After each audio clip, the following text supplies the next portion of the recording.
Hello there guys, welcome back to another Big Al Devlin video here at the House of Devlin, and today we're going to be discussing within paganism whether you should live in complete balance with the world or not.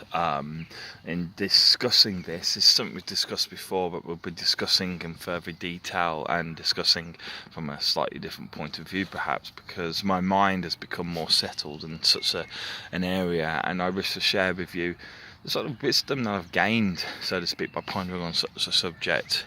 Not to guide you. This one is not actually to guide you on how to live your own life. It's in fact actually to guide you how not to live your life, really.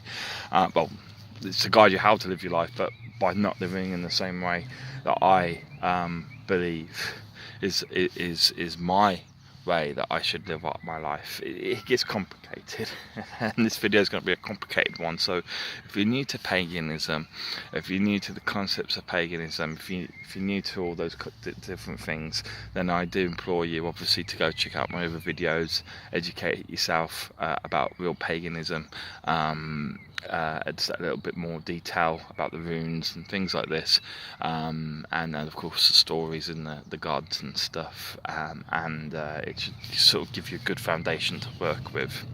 But ultimately, what you need to understand is the cycles within paganism, the sort of creational, recreational cycles that exist, culminating in what we would describe as the life cycle. Okay, the life cycle is composed itself of both creation and destruction. So when we live, go through our lives, and it's the same for everything within the world around us, or in reality that exists around us, both within the physical realm, that is Midgard, and also within the spiritual realms. Also, they are prone to the same laws that sort of bind us all together. They're bound together by the same laws as we are. And in life, as I say, there is a sort of creative and destructive aspect.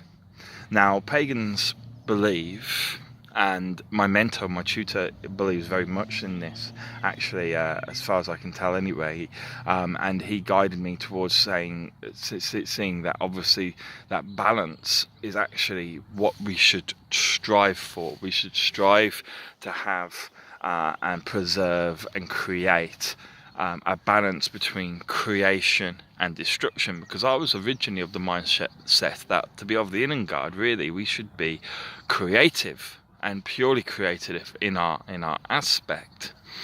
And he said, no, look, go away from that, go towards being in balance instead. Okay, now what I'm going to do is going to essentially give you some reasoning as to why he probably sees the world in that way, or the way that I understand the way that he sees the world in that way, and why it's correct. But then I'll also talk about why I believe the world should be lived, or your life should be lived being as creative as possible, even though there are consequences to such things. Okay. Ultimately, in this video, as a result, what we'll be doing is we'll be answering why there was a war between the Aesir and the Vanir in the beginning of time, and why the Vananheim itself, the realm of Vananheim, is seen as a realm of the uttengard rather than the innargard, and also, I don't know, we're discussing more advanced subjects such as that, for example. And obviously, ultimately it's endpoint Ragnarok. So basically, when we go through life, we can go through life, and when we were created through, the origin of man, essentially Asgard with Odin, and the realm of Midgard was, Midgard itself was not necessarily the realm, but the Midgard, i.e. Earth itself, was created from the corpse of Ymir. We see that Midgard and man were created in the image of Asgard. Okay, we were created with the hope that we would be like Asgard. We would be of the innargard. That is, we would be ordered, would be just, and we would overall be balanced, I suppose, is the real sort of correct way of describing what it is to be of the innargard. We would not be what is described within pagan culture of the uttengard. The uttengard is seen as chaotic, wild, untamed, and more often than not destructive. Okay, but it doesn't need to be destructive, as you'll see in a minute. It can actually just be overly creative, as I say, wild and untamed. Now,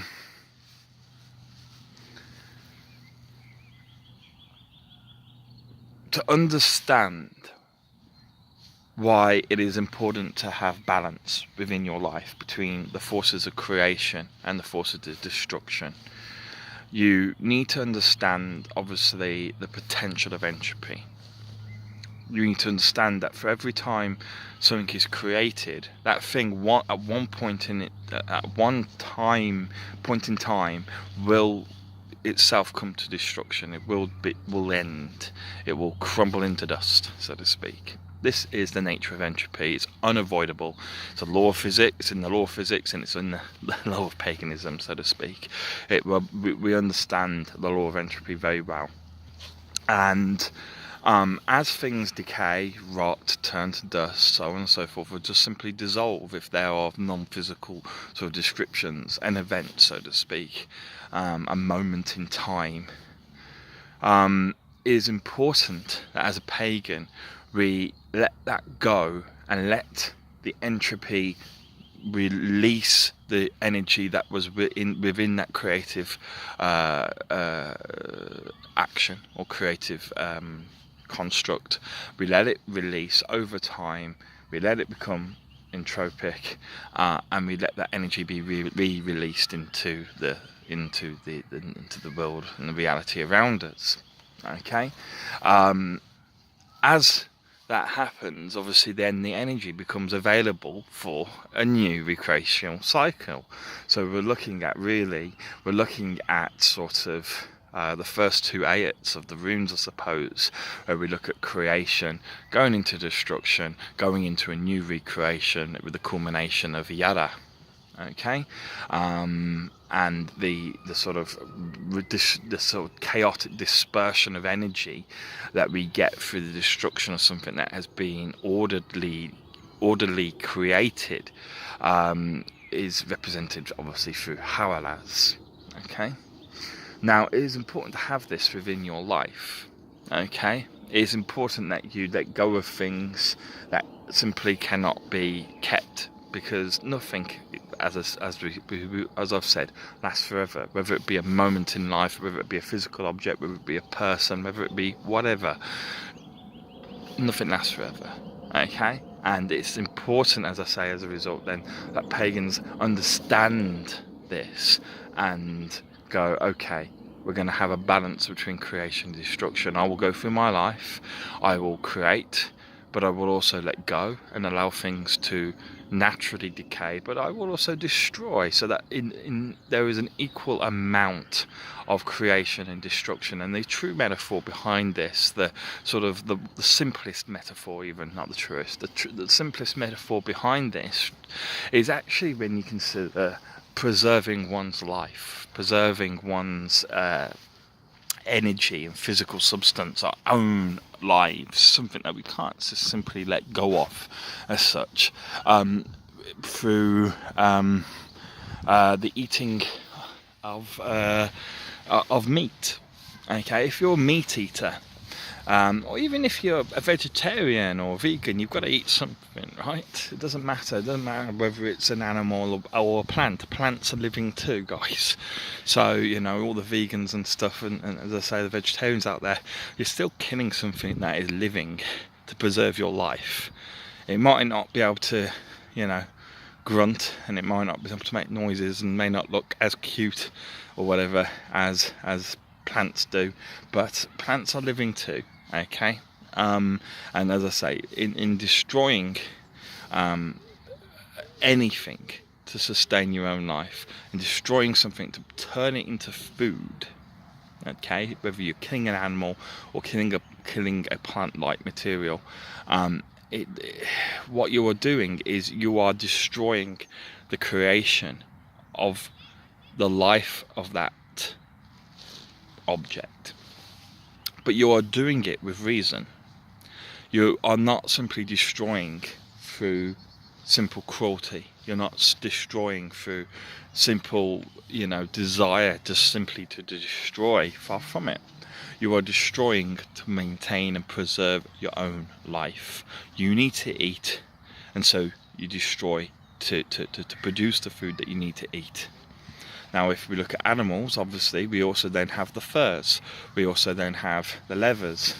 We then have other components of that animal that should not go to waste, should be used and incorporated into allowing us to live our lives as comfortably as possible, because to do so would be wrong. To not do so would be wrong, because if that animal has given its life, its precious creation, so to speak, then the energy released from its destruction should be 100% fully used. Otherwise, it's simply going to waste. And this is the balance that I'm talking about. So it's impossible as a human being, it's impossible as anything that is living to go through life without destroying something. You have to. Or being involved in the destruction of something else. We may not kill our own or slaughter our own animals anymore. We may not, grow our own crops. We have farmers for that and stuff like that. And if you do, then good on you. Fair play. It's good to be able to live off the land. But most of us don't. But whether we are directly or indirectly involved, we are still the reason behind the destruction of a life form of one form or another. That's where the term life form comes from, a form of life. Now, that truly represents to me life, the life cycle, the creational, destructional life cycle, because what you're doing is you have life and its creation. We have a life in front of us. It is destroyed so that it can provide food, so it can provide furs for warmth, whatever. All the different aspects of it are used, incorporated to preserve our own lives and to allow them to be extended as long as possible. But in doing so, by using what we have destroyed, we are simply not destroying life. We are simply transforming it. We are going from one type of creation to another. Yes, there is destruction involved in the middle, but there we are creating a new creational cycle. That creation is destroyed but leads to new creation, because creation is not just the actual physical creation of new things, but the preservation of things that have already been created. And so that is what it's like to live in balance. In some respects, it's a metaphorical representation of what it is to live in balance with the world. We can't live in complete balance. It's impossible. We have to destroy. We can't just walk through this earth and never, cause harm to anything around us. Every time you wash your hands, you're killing bacteria, things like this, right? It's impossible. But one thing I will say is this is the balanced approach to life. This is of being of the innargard. It's being of the ordered. It is being of the balanced. And it's how Asgard is also described in many respects, as being of the innargard. And it's how really humanity as a whole should aspire to being as balanced as possible. And the reason as such is when you do this, you are controlling entropy to some description. When you are destroying that is what is around you, or allowing things to naturally decay if they are, literally no longer preservable, then what you are doing is you are simply putting almost a tap into creation and letting it flow through the destructive processes. You're letting it release its energy so that new creation can come about. If you do not allow for this destruction, if you do not have some destruction to some degree in your life, or as much destruction as you have creation, and what happens is we get what essentially the Vananheim, the gods of Vananheim, have.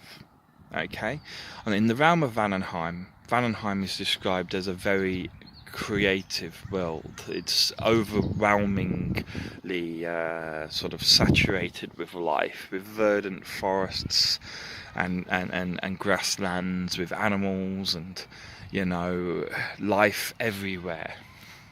It is totally untamed, totally wild, and in some respects you could argue that it is chaotic in nature as a result of this. But there's so much life. So how could you describe it of the uttengard, which is typically seen as, in most people's eyes, as being destructive? You know, look at Jotunheim, look at Helheim, for example. These are destructive realms because they're literally the residents within these realms destroy a lot more than they create. But Vananheim is not that. It's the opposite. It creates a hell of a lot more than it destroys. So how is it of the uttengard? Well, it's because there is that imbalance, and whenever there's imbalance, you have ultimately destruction. Ultimately, you have an excess of destruction. Now, in Vananheim, it's not present, or it's not easily seen, because, of course, the destruction is not literal. Well, what happens is, every time you create something, every time you preserve something beyond where it should be preserved, every time you allow things to go untamed, allow them to go wild in nature, and every time you know, as I say, you don't balance things, creation with destruction, and allow creation to become excessive, what happens is you get this abundance of creation within whichever realm you're talking about. Let's say within this case we're talking about Vananheim, but you could look on the micro scale and look at your life also. And so if you have an abundance of overabundance of creation within your life with no destruction at all, or very little destruction, because of course there will always be some destruction, but if that far less destruction than there is creation, what happens is this build up of creation builds up the potential destructive energies of entropy. Everything must come to an end. This is a law. This is something that is unavoidable. And so if you have far too many things that have been created, far too many things that are living, far too many things that require sustenance or require whatever to live, eventually what happens is the destructive energies these creations can bring will come out, and it will reach a point where no longer can creation be sustained, and the entropy, the potential of entropy energy within these creative beings, this creative essence, or even though it sounds idyllic at first, these creative beings ultimately, as I say, they keep within them the energy of creation, and instead of re-releasing that energy, at an equal pace as which the energy is used to create, but taking it in for creation rather than into destruction, rather than re-releasing it into the destructive cycle, they bind it into the creative cycle. And this is, as I say, how we get a build-up of entropy. We get a build-up of potential destructive energy. At this point, it's not destructive energy, but as I say, because all things must come to an end, when they do come to an end, there'll be this massive landslide of destructive energy, and that is ultimately how we get Ragnarok. Okay, when there is so much destructive energy, it becomes almost like a critical mass kind of thing, a bit like nuclear physics, like when you reach critical mass, there's no stopping the reaction anymore, that it's gonna blow. And it's a very similar process when it comes to the creative and the destructive cycles within life. If you have so much creation, that eventually you'll reach a point where entropy is so much that there will be no stopping it. Once it's released, it will continue, and it will continue, and it will continue until there is nothing left. And this is Ragnarok on a universal scale. But on a micro scale, you can also, live your life like that almost. And for me, I'm of Freya. I'm here because of Freya. I owe my life and being to her, and consequently, as a result, Freya is of the Uttengard. She never changed.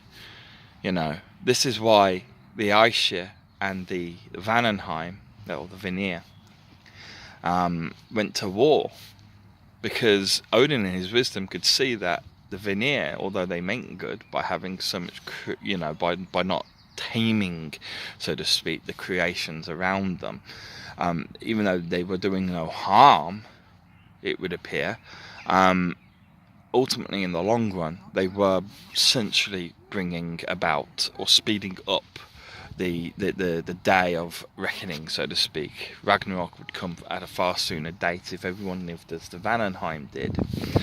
They were bringing destruction to ultimately the realms by being over creative.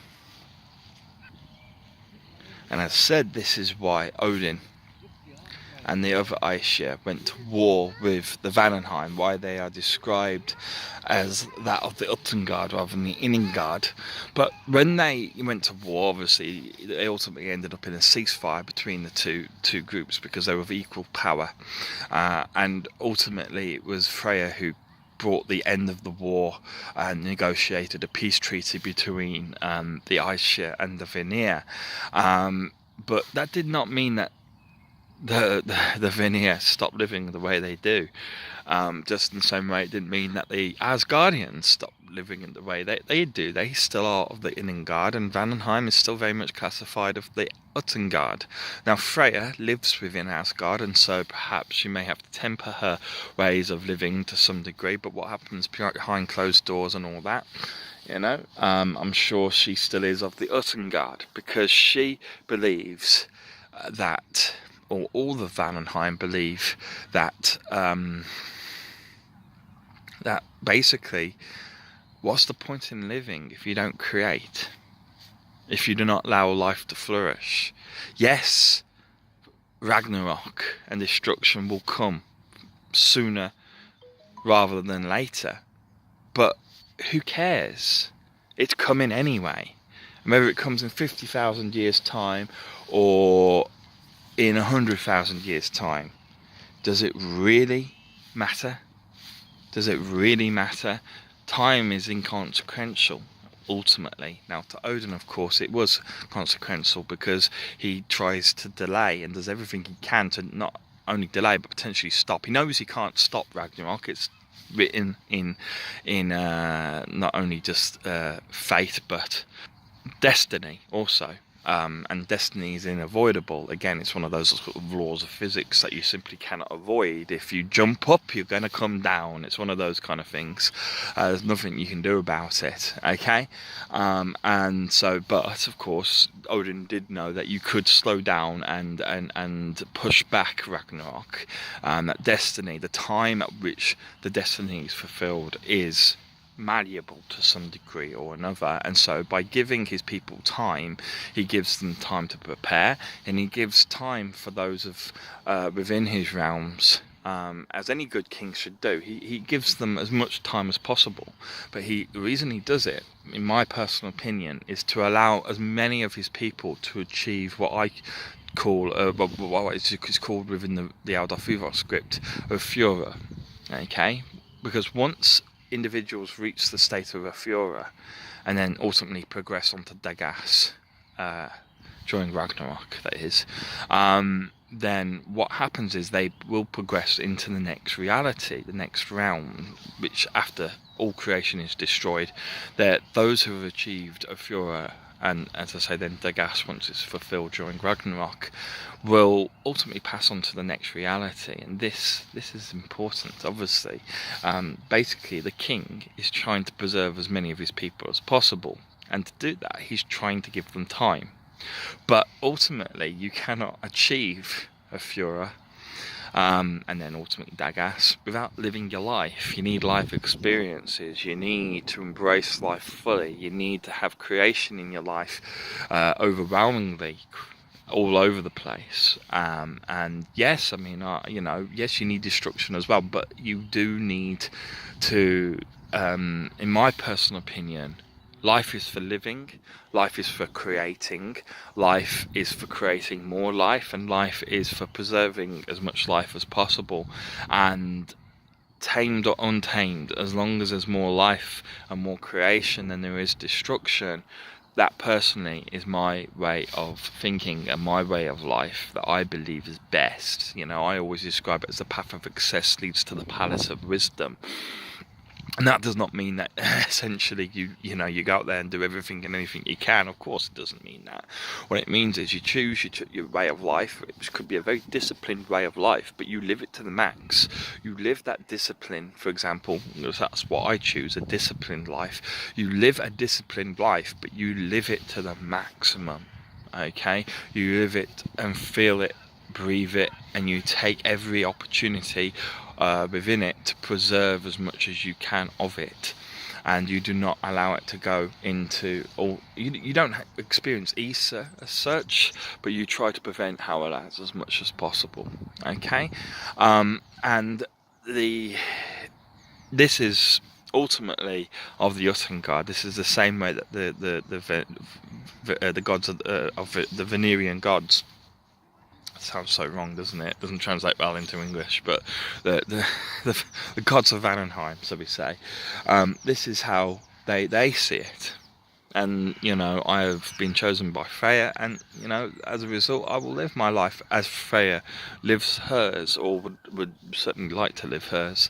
And so even though I believe my tutor is correct, that there should be balance in the world, I do believe that also there is a second way of living that is equally right, and that is to live life with as much creation as possible, to go out there to live life, to live and fulfill as many moments of life as possible, to create life where possible, to preserve life where possible, and to minimize the amount of destruction that can occur within the world. Yes, it creates an imbalance, but at least the life that you live as a result is worth living, and is one that is full of wonder and creation, as I say. And this is why I know Freya chose me. When I was 28, when I went through my death experience, I didn't remain dead or anything like that. I stayed here in the world of the living because Freya chose me and allowed me to stay here and return, and it is because I believe that I share the same views of the world or the universe, whatever, as herself, as I'm sure there are many out there who do.